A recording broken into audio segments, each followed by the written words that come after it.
Cheki, usikii leo manze nimetoka mtaa nikiingia area jo, nikachukua nganya fulani matu fulani hapo hivyo ilikuwa inaingia mtaa. Doba inachuna fiti. Si nikatafuta kiti place naweza medi naweza kaa. Nikapata kuna msupa fulani manze kwa dirisha. Amekaa hapo hivyo nikasema let me stay with her manze juu. Unajua hii jenda manze ukikaa na ndume hapo hivyo there's no vibing manze. Nikakaa na huyu mgalde manze. Saa si nimekaa hapo nikamgotea huko aje akaniambia nako poa. Na story ikaisha hivyo. Kila mtu akaingia kwa tenzi yake. Dogo dogo nasikia ameniambia, by the way, nikana kuonanga place fulani.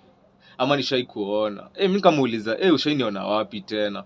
Akaniambia, I guess basi mtandao. Kasi mtandao tushaipatana mahali. Nikamwambia poa.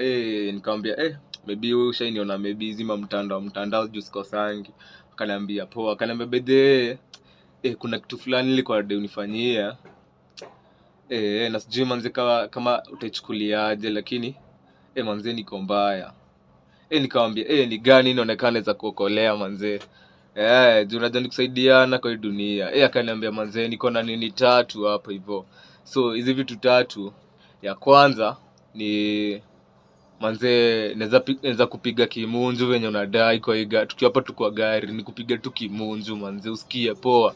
Unimunju venye unadai alafu niokolea so 100 peke yake. Mimi nikamwambia David Kola so juu ya kimunju acha tu ikae wewe. Akaniambia number 2 lakini bado nafikiria, lakini nikamwambia tuende number 2. Akaniambia number 2 unaweza nishika majegi venye unadai. Unishike tu majegi venye unadai, ushike tu venye unadai usikie poa alafu nijenge so. Nikamwambia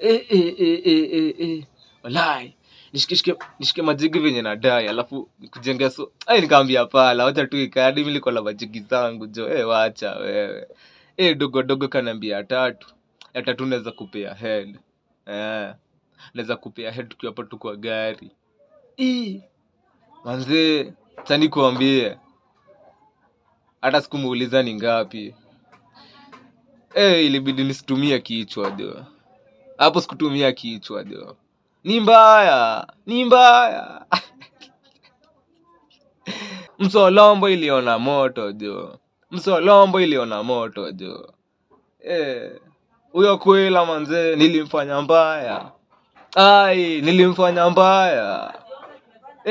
Nakwambia alidigidha huyo msolombo hadi tukafika jo.